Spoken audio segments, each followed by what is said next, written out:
a couple PDFs. One is 10 tips to deschooling PDF, which go to my website, School to Homeschool. That's school, T-O, homeschool.com. Sign up for the newsletter and you can download these two free PDFs. One is 10 tips to deschooling. And then the other one is kind of a worksheet, like the deschooling worksheet that I talked about in the last episode of deschooling. So have fun with your kids. As you start to deschool, the whole objective is to build relationship and have fun with them and reestablish that connection with your kids. So just want to be aware of that. Now, if you do go and it's not ready yet, I'm still creating the website and trying to get all the resources up and going for you because I do want it to be useful and a resource for you to use as you start this homeschooling adventure. So be patient with my progress because I'm learning a lot of technical things as we go. So let's get into today's subject, which is something that I've been approached 3 times this week already. And so it's fresh in my mind. And I thought I better address this right away. And that is, I'm not a teacher. And so I'm not really qualified to teach my kids because I'm not great at with math, or I'm not a science teacher. And so there's that problem. And then the other problem is, what if my kids don't respond to me like they would their teacher at school, because they'll listen to their teacher at school. So I want to respond to this, but I need to give some context about a few things. And there's some things that you need to know and need to understand in order to go forward. Okay. And once you understand things, I think it'll help put things into perspective and context. So I want to discuss a little bit about the history of education, which throughout this podcast series, we're going to be discussing key players, but I'm just going to briefly touch on it. And then I want to talk to you about some of the things that I had to learn in my post-baccalaureate work, getting my teaching certification. And the reason I want to talk about these two things is because they very much relate. I want to bring it full circle about those two questions of, like, I'm not a teacher and what if my kids won't respond to me? Because it all is interconnected. It is all related. And so that's what I want to discuss with you today, is those things. So I'm going to answer those questions, but first I have to give a little brief history of the education system in the United States, which, in my opinion, I don't think that the intentions were necessarily always sinister. Some of them were. But I don't think the people who started everything were necessarily doing it in out of sinister motives. I mean, it's potentially they were, but anyway.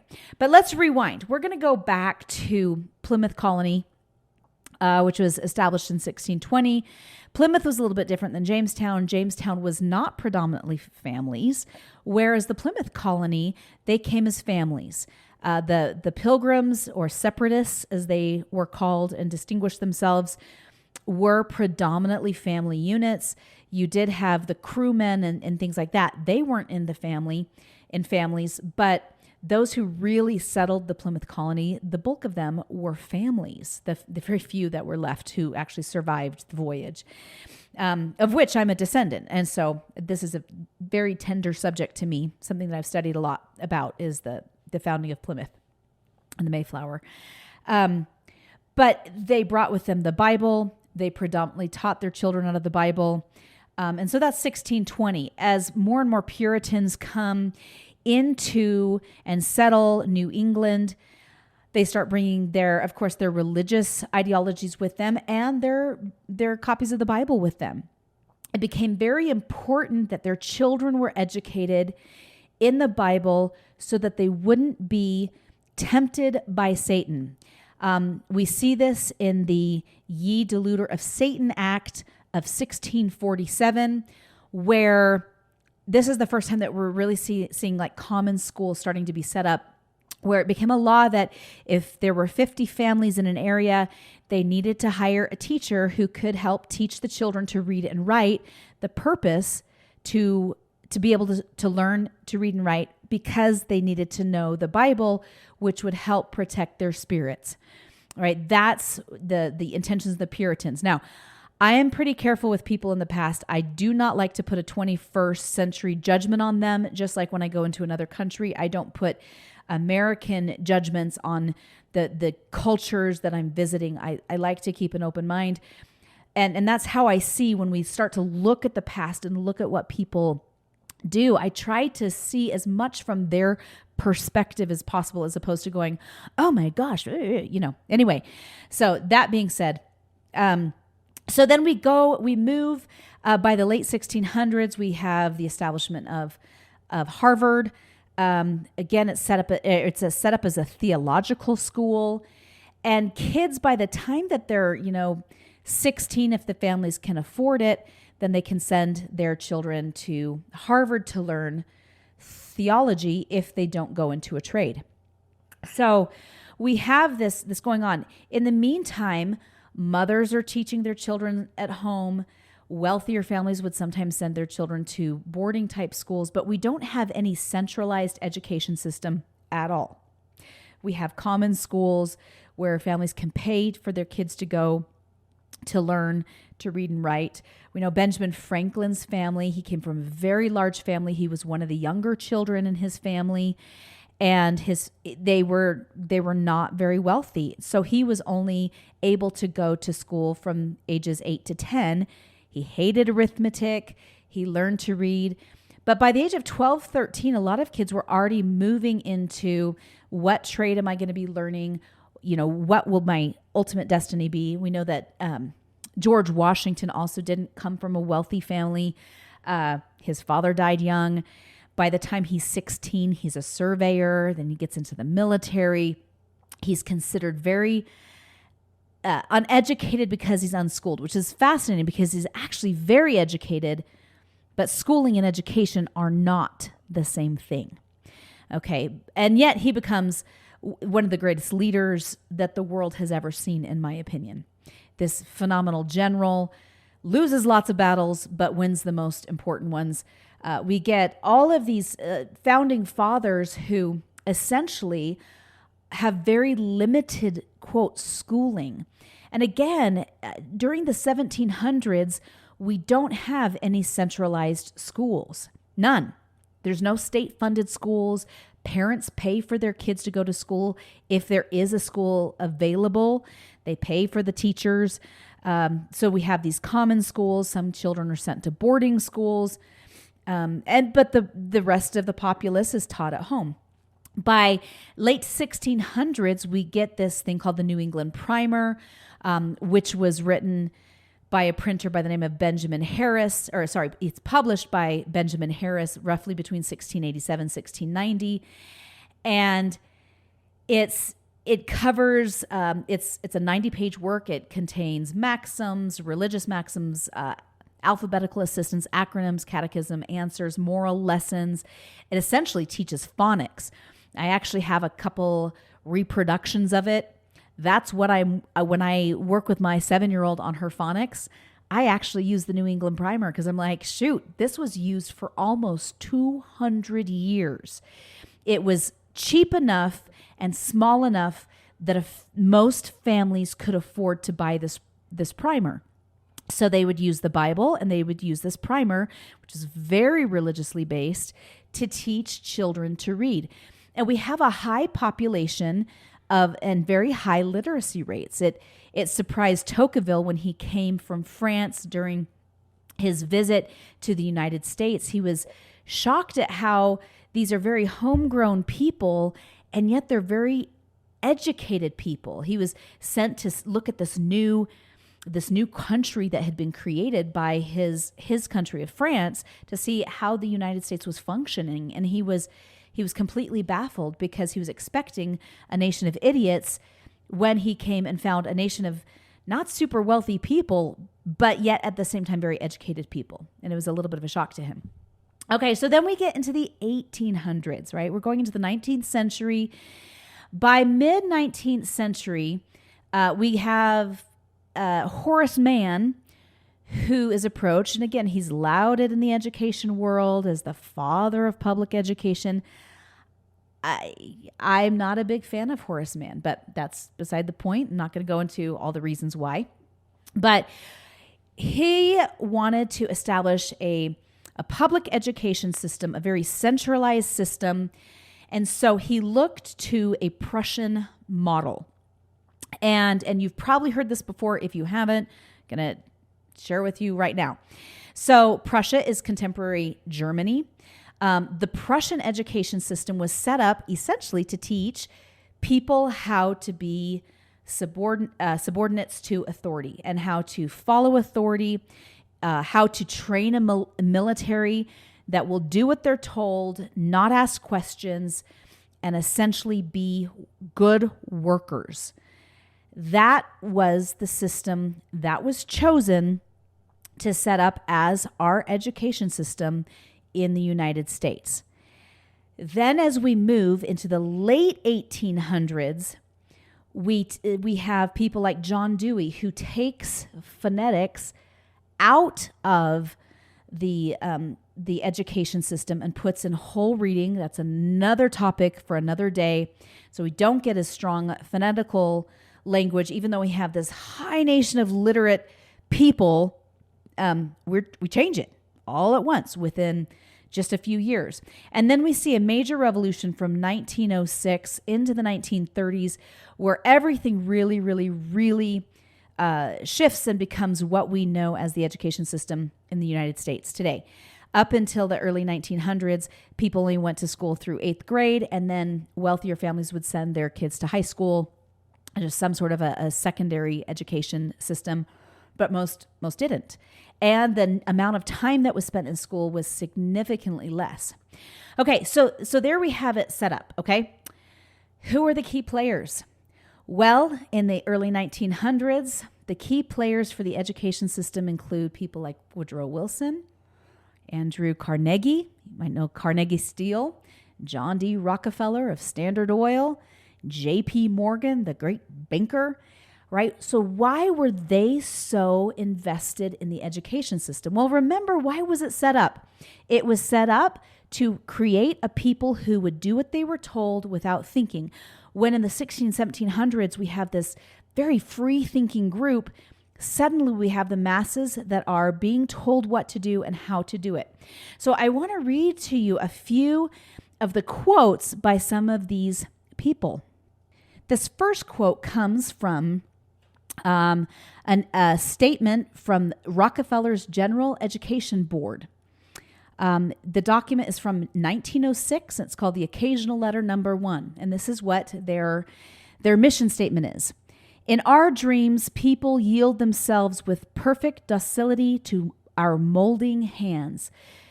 The present educational conventions of intellectual and moral education fade from our minds, and unhampered by tradition, we work our own goodwill upon a grateful and responsive folk.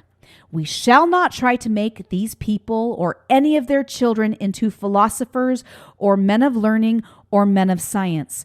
We have not to raise up from among them authors, educators, poets, or men of letters.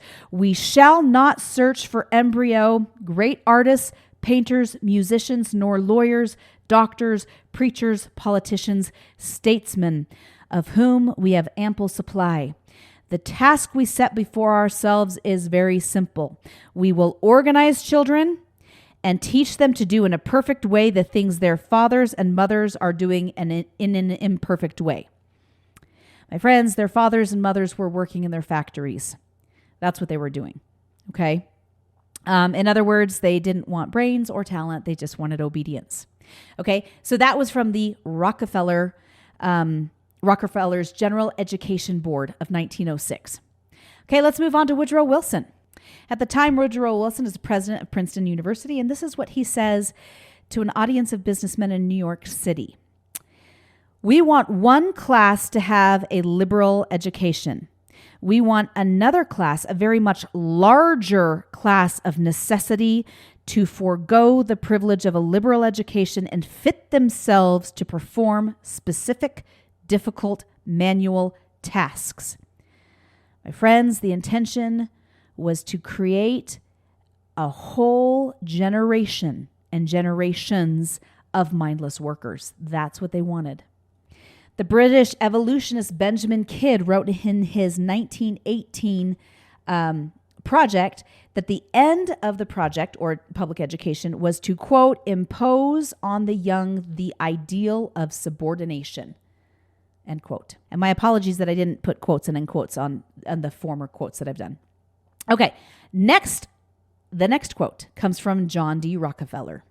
He says, "I don't want a nation of thinkers. I want a nation of workers." He's considered one of the early education school system pioneers. Okay, so that's what we've got, is a bunch of people who want children to be subordinates, who want children to learn to do what they're told. In the book by Alexander Inglis in 1918, The Principles of Secondary Education, this is what he says are the objectives.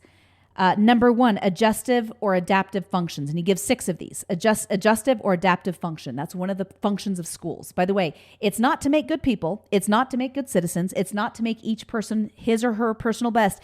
Even though that's what's being told to the masses, that's not what the intention was. So again, number one, the adjustive or adaptive function. Schools are to establish fixed habits of reaction to authority. Okay? This, of course, precludes critical judgment completely.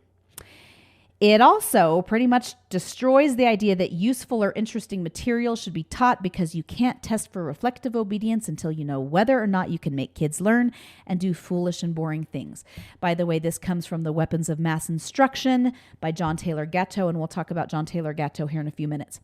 The second thing he says, and again, quoting from Weapons of Mass Destruction, and as he's quoting from Principles of Secondary Education, the integrating function, this might as well be called the conformity function, because its intention is to make children as alike as possible. People who conform are predictable. And this is of great use to those who wish to harness and manipulate a large labor force. Number 3, the diagnostic and directive function. School is meant to determine each student's proper social role. This is done by logging evidence mathematically and anecdotally on cumulative records, as in your permanent record. Number 4, the differentiating function. Once their social role has been diagnosed, children are to be sorted by role and trained only so far as their destination in the social machine merits, and not one step further. So much for making kids their personal best. And number 5, the selective function. This refers not to human choice at all, but to Darwin's theory of natural selection as applies to what he called, quote, the favored races. In short, the idea is to help things along by consciously attempting to improve the breeding stock. Schools are meant to tag the unfit with poor grades, remedial placement, and other punishments. And then number 6, the propageutic function. The societal system implied by these rules will require an elite group of caretakers. To that end, a small fraction of kids will quietly be taught how to manage this continuing project, how to watch over, and how to control a population deliberately, dumbed down, and declawed in order that government might proceed unchallenged and corporation might never want for obedient labor. There we have it. The point and the purpose set up for our education system, my friends, was to teach us to do what we are told without question. And that's where we are. That's where we stand. As a matter of fact, if you look at schools today and you look at prisons, they're not that much different. Where else can you go, or do you go, where you have to raise your hand to go to the bathroom? You have to raise your hand to speak. You line up in lines. I was taking my kids to their French class. They had a French tutor. A friend of mine teaches French. So I was taking them to French one day, and we passed an elementary school. And my 15-year-old daughter looked at the school and said, "Oh my gosh, Mom, I never realized how much it really does look like a prison. There's hardly any windows. To get in and get out, now it requires you to be buzzed in and buzzed out, of course, for safety for the kids with the craziness that's happened in this world. She said, look, there's a fence around the school. The kids are lined in perfect lines. There's dirt and slabs of concrete. And that's the school system. I thought, yeah, it really does look like a prison. I had to go to Canyon City, Colorado not too long ago, and I passed the federal Supermax prison, and it looked like a school. It looked like a school. And I thought, yeah, they're not that much different, right? Kind of scary. So I want to talk about John Taylor Gatto. So that's the history of our system. Again, that's a very, very brief skeleton view history of our system. So I want to tell you about a gentleman by the name of John Taylor Gatto. Mr. Gatto, who has passed away, I think he passed away in 2018, was taught in New York City for 30 years. He taught the poorest of the poor and the wealthiest of the wealthy and everything in between. He was New York City Teacher of the Year 2 years in a row. And then he was New York State's Teacher of the Year. And he was considered this really phenomenal teacher. And even looking at his teaching methods, I'm like, wow, yeah. I mean, I would have wanted to take one of his classes. His last year of teaching, he wrote an essay that he submitted to the Wall Street Journal. And it was the year that he won Teacher of the Year for the state of New York. And he wrote, "I quit, I think." And I'm going to quote him here. Again, this is from Weapons of Mass Instruction. You can also find this if you Google "I quit, I think" in the Wall Street Journal. And it was in the 1990s that this was done. And so this is what he says. This is his short essay. And I think it's really important. I want you to listen carefully. He starts, quote, "Government schooling is the most radical adventure in history. It kills the family by monopolizing the best times of childhood and by teaching disrespect for home and parents.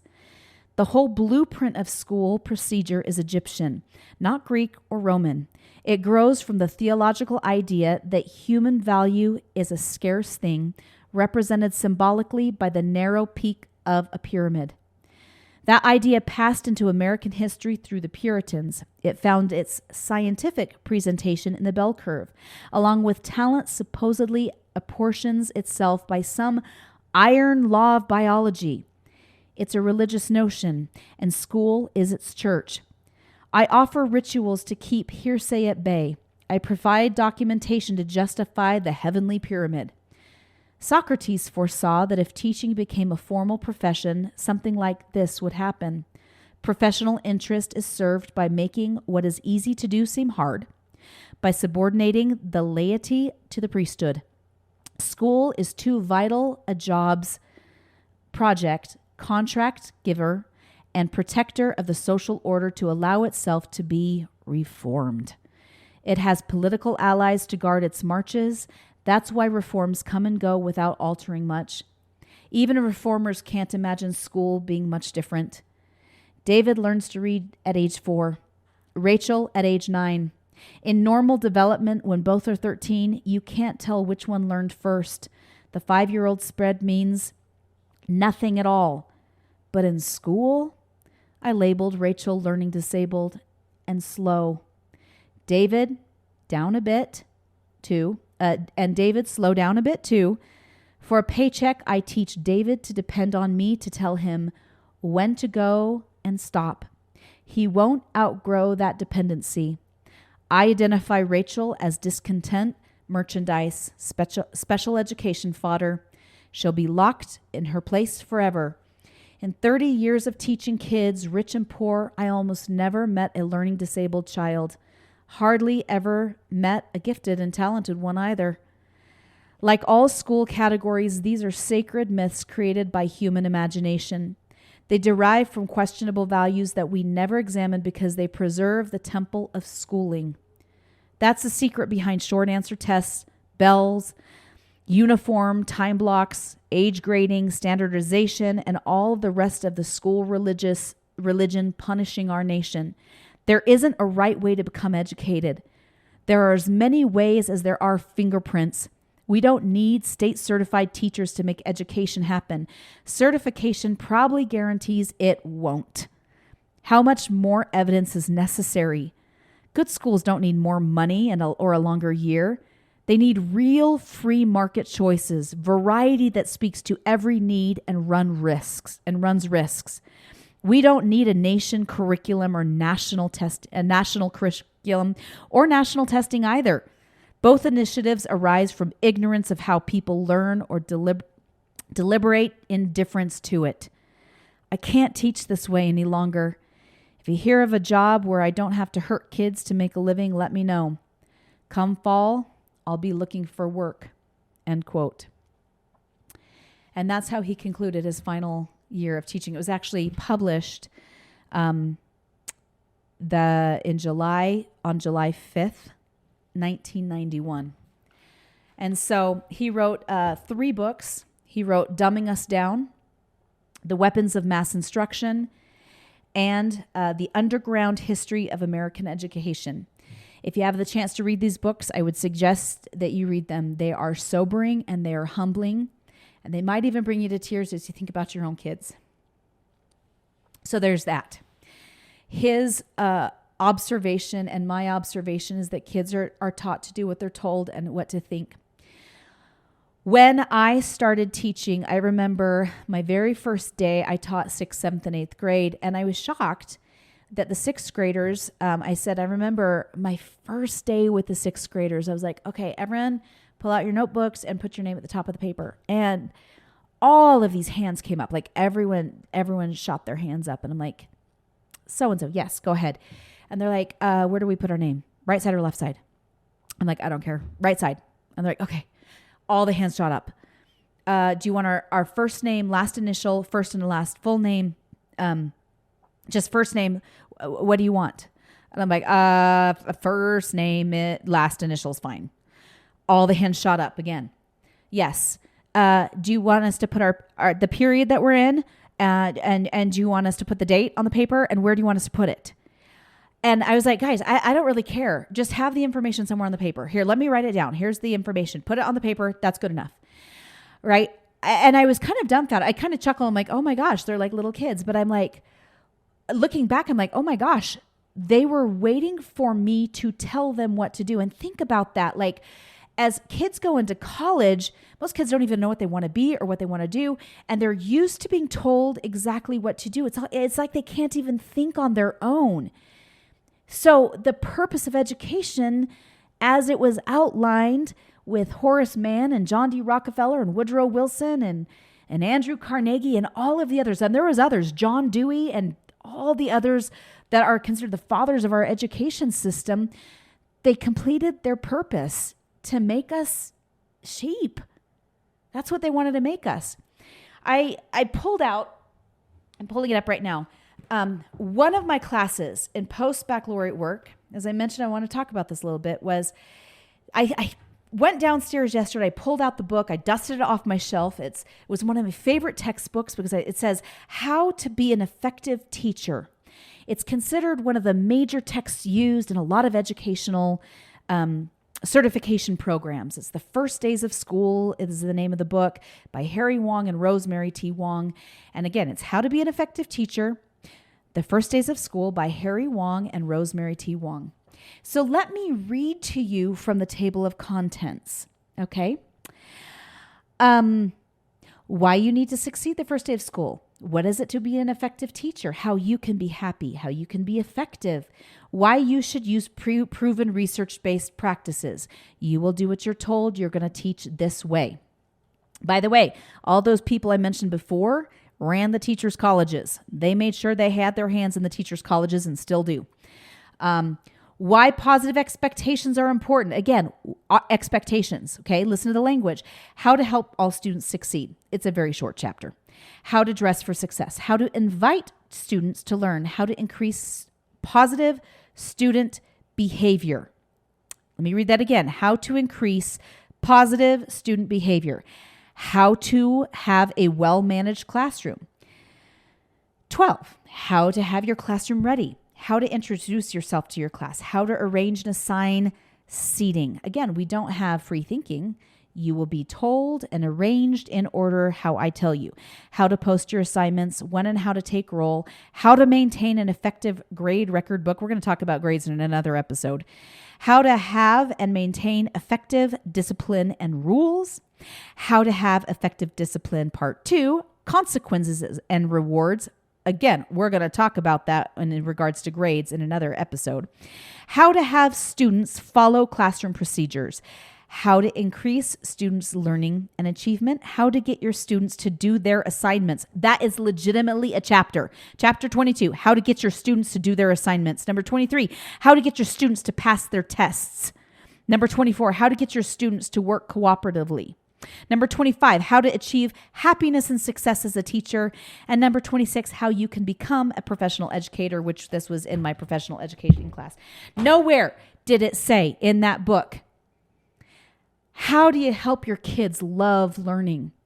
How do you help these students follow their passions and their dreams? None of that was found in the book, my friends. It's not there. It's all about how do you control your classroom? And this is how you do it. And we're going to tell you how, and you're going to do it because you're used to doing what you're told because you went through the system, and now you're going to help other people go through the system to do what they're told.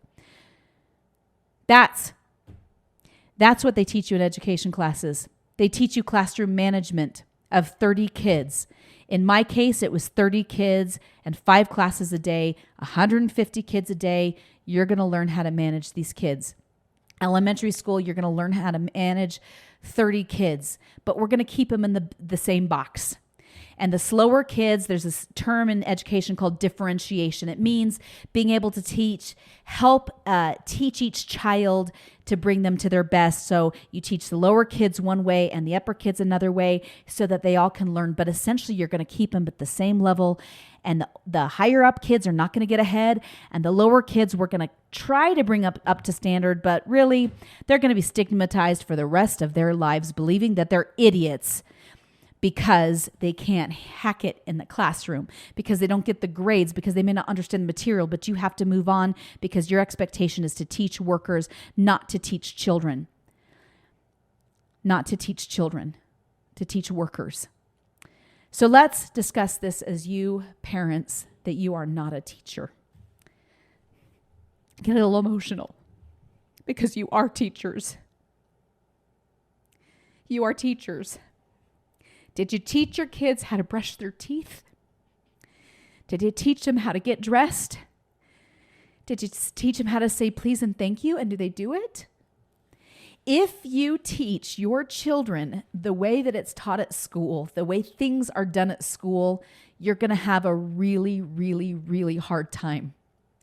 Because instinctively, your kids want to be free, but they've been trained. They've been trained again and again and again and again that they are to do what they're told, that they are not smart unless they jump through the hoops that the teachers tell them to jump through.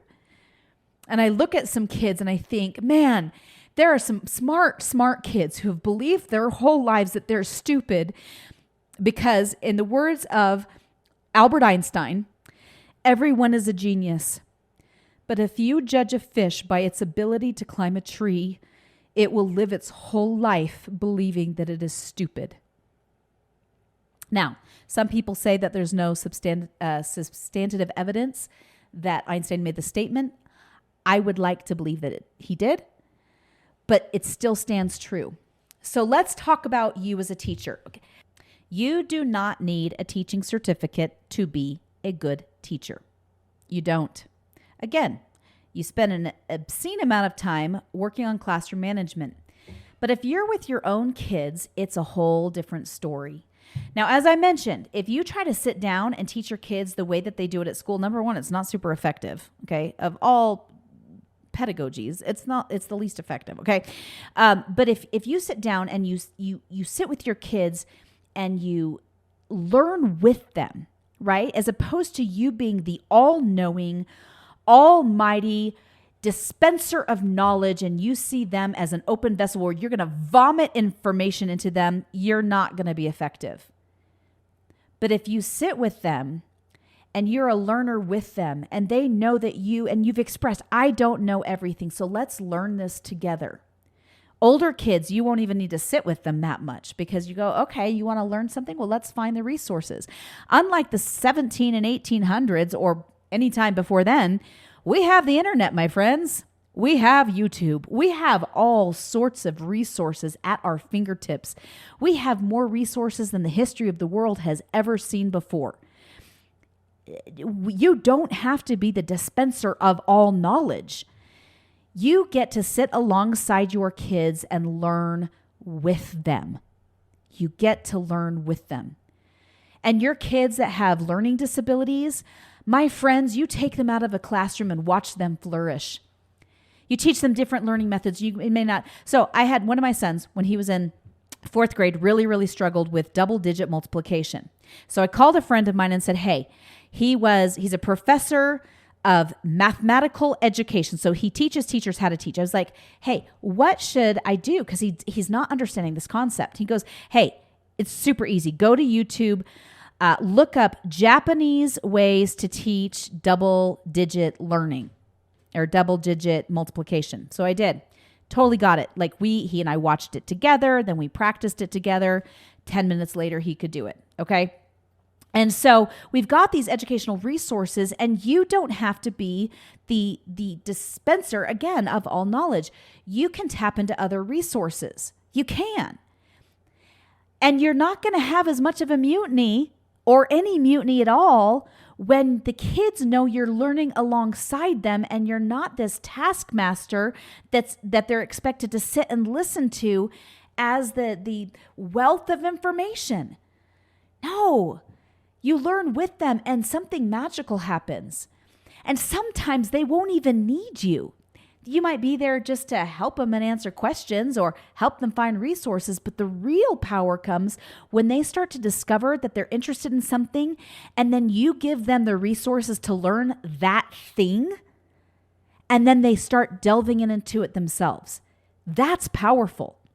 Now, what if you want them to learn a language? Well, you start with things like YouTube, where there's ample millions of videos on how to learn different languages. Or you get something like Coursera, which has different courses, or Wondrium, which is a subscription based of the great classes, or of the great classes, I think is what it is. Or you get masterclass. Like, there are so many resources for you, but your objective, instead of becoming the actual teacher, you become the guide to help them to learn. And you know what happens? They start taking over their education. Now, there might be some things that they're not going to like, and you're like, okay, we're going to work on this. Like, my daughter doesn't like working on phonics for very long. But I also don't sit there for an hour going, okay, you're going to do this. You're going to do this. We might work on it for 5 minutes. And you know what? 5 minutes is plenty of time. So that first concern, I'm not a teacher and my kids won't respond to me like a teacher. So let's talk again. You don't have to be a teacher. You don't have to know every subject under the sun. You have resources, and your objective as a parent is to find the necessary resources for your children, whether that's online, whether that's from the library. I love the public library. I love it. There is so much information there. We've got the internet. We've got YouTube. You could even take free classes from Harvard. They offer them. We have this wealth of information out there. You could go to the public library. There's a quote from Good Will Hunting, the movie with Matt Damon, where there's a scene where he's in a Harvard bar and this guy is making fun of him because he's not educated. And Matt Damon says to him, here he's supposed to be this super poor kid, but a savant. And he says to the guy, he goes, someday you're going to realize you just blew $150,000 on an education you could have gotten for $1.50 in late fines from the public library. Right? We have this wealth of information. So your objective is to be their guide, to provide the resources for them. Perhaps they take a class. Perhaps they like something like woodworking, or they like, I don't know, they want to learn more about karate or whatever it is. You provide the resources for them. Always start with the library. You've got the internet. You've got YouTube, for as much as YouTube gets a bad rap. My 11-year-old son learned Moonlight Sonata, third movement, off of YouTube. And his former piano teacher was like, how on earth did he learn that? And he's playing it really, really well. And I said, he spent 8 hours on YouTube practicing. Again, he'd push play, he'd stop, he'd go back, he'd play, like practice the scale, stop, go back, play. It took him hours, but he'd practiced and practiced. And I didn't force him at all. I was just his guide. I just provided the resources. So no, you don't need to be a teacher. You don't need to be certified. As a matter of fact, most private schools don't hire certified teachers. A few of them do, but a lot of them don't hire certified teachers.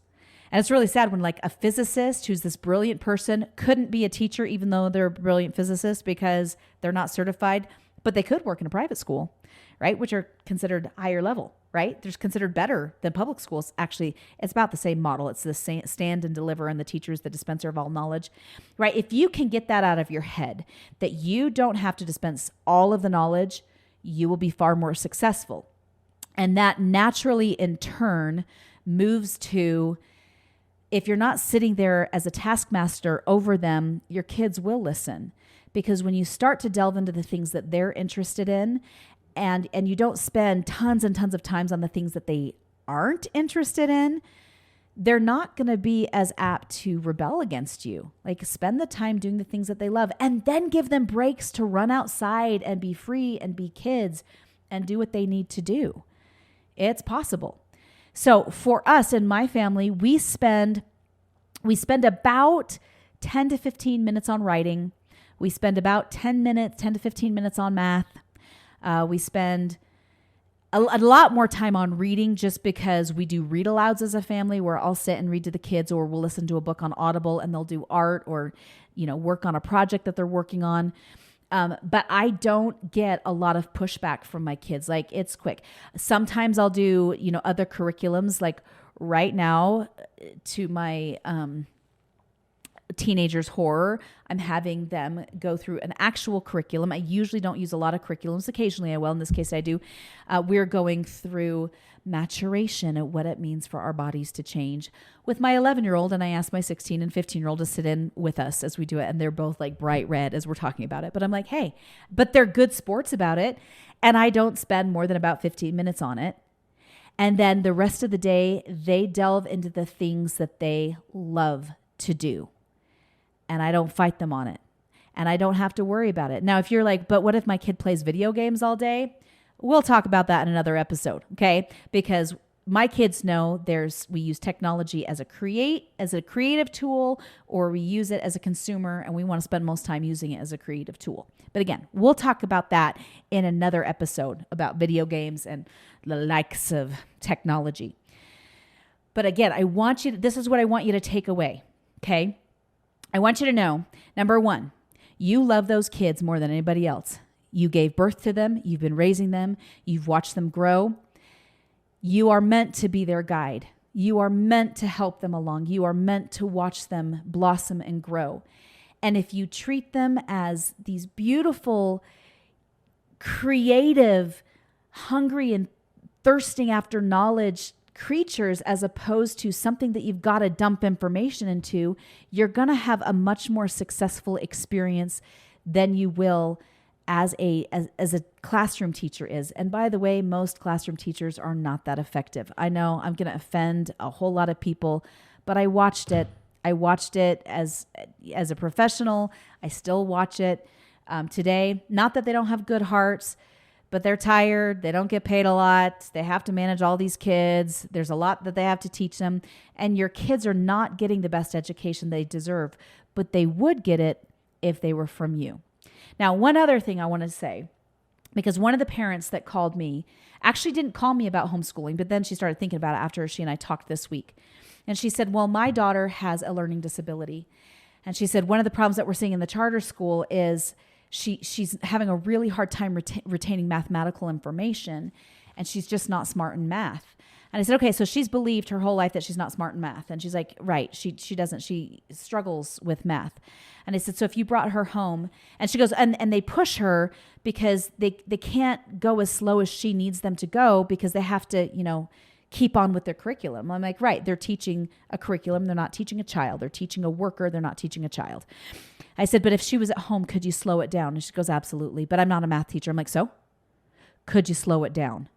And she said, yes, I could. And I said, I've got a question because you said she's not good in math.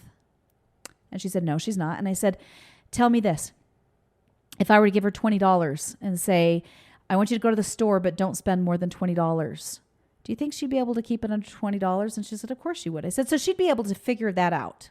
She goes, of course. And I said, right, that's math, my friend. That's basic math. Perhaps the reason she's struggling with math is because she doesn't see the relevancy of it, which I struggle with things that I don't see relevant either. So perhaps it's that your daughter looks for things that are relevant. And she goes, no, that's true about my daughter. I said, okay, one other thing. How about, tell me artistically, is she artistic? And she said, oh my gosh, she's brilliantly artistic. I mean, she does these, she's beautifully musically inclined. I'm like, oh, it's math, by the way. And I said, well, how much time does she get to do art? And she goes, well, she does it at home and she does take an art class. Like, imagine if she spent more time doing art. Imagine how her art would flourish if she had more opportunity to do that and less time spent feeling like an idiot because she struggles with certain concepts. And she said, wow, I hadn't thought about that before. I said, she's not dumb in math. She doesn't see the relevance of it. She doesn't see how it's relevant to her life. But she'd get it if you give her the chance to learn at her pace and at her rate. And as a parent, you can do that. They cannot do that in the classroom for your child, but you can do that.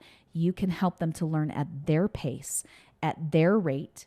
You can find the resources to teach them the things that you may not know. And by the way, you don't know everything, and neither do I, and neither do their teachers at school. But you can find the resources for them, and you can help them become the people that they are meant to be. Those philosophers and those thinkers and those mathematicians and those scientists and those poets and those statesmen, those things that our early educational founders didn't want us to be. You can help your kids be that because that's what they were meant